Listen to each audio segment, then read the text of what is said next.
A few months after getting her custom wardrobe made, Mrs. Sharma calls her carpenter. The shutter is not closing properly and the hinges gets losing. She complains. The carpenter visits, checks it and says, Madam, the shutter was made with the plywood. That's why it's bent. You should have used blockboard. She is surprised. Wait, are not plywood and blockboard the same? This small misunderstanding between two commonly used materials can lead to a big problem in the final structure or final furniture. Hey everyone, welcome back to our channel. Today we are comparing two major wood panel boards, plywood versus blockboard. If you are into woodworking, furniture making or just curious about what are the major similarity or differences, this is a must. Before we begin, please note that this video is for the plywood and blockboard user and consumers. We won't be covering the technical aspect of moisture management or the blockboard construction. Now let's get it started. Plywood and blockboard. Basic of plywood. When a user, a carpenter, talks about wooden panel boards, mostly they talk about either plywood or blockboard. Many times users are not aware of the differences between these two. We have already understood basic of plywood and blockboard construction. There are similarity and differences, so a basic comparative analysis will help it understand better. Plywood versus blockboard. In a typical furniture like in cupboard or storage unit, we have two parts. One is a frame or shelf or carcass or boxes, and the second is shutters, door or slides. One is fixed and another one is opening or closing either on hinges or on sliding channels. Plywood is suitable for fixed parts such as frame, and blockboards are suitable for hanging parts such as shutters or doors. Let's talk about similarities. For plywood and blockboards, both use wood, core and face. Both need moisture control and seasoning. Both need borer treatment. Both have risk of termite. Both can be given desired surface such as paint, polish, laminate or veneer. Both can be used alternative to each other. However, based on use, we need to choose what is the best suitable. For both, glue and face quality is important. Both can use similar type of wood like poplar, eucalyptus or any other wood. Both can be interior or exterior grade or fire retardant. For both, various sizes or thickness are possible. However, in blockboard, thin blockboards are not possible as it is start from 16 mm. As we understand that the plywood is a multiple layer of ply called veneer, and in the blockboard it's solid batten of wood which are aligned together for making frames. Talk about attributes. Core of the boards.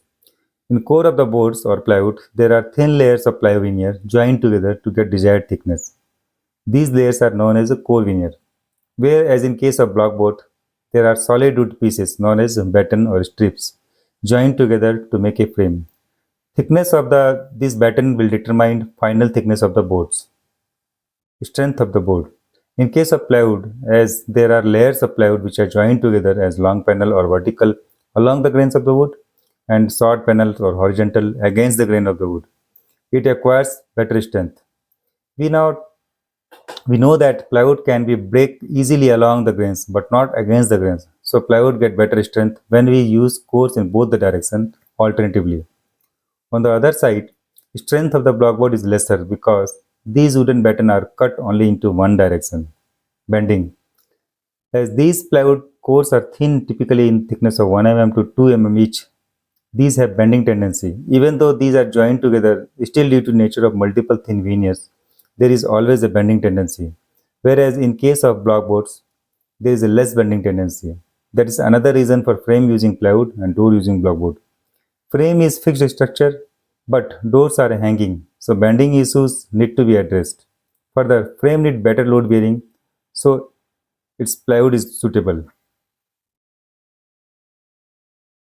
Moisture content. While drying wood, it's easier to dry plywood veneer than blockboard batten due to lesser thickness of the plywood veneers.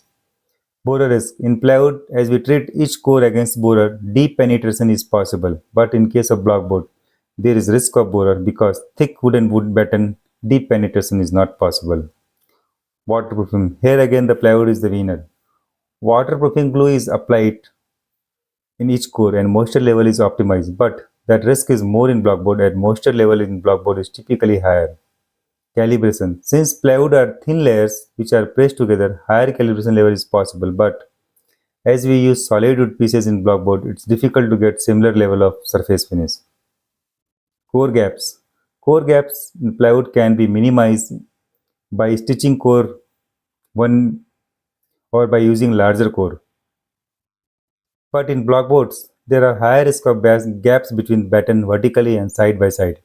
If core gaps are not minimized, there is a risk of poor quality of fixture support such as hinges, handle and nailings.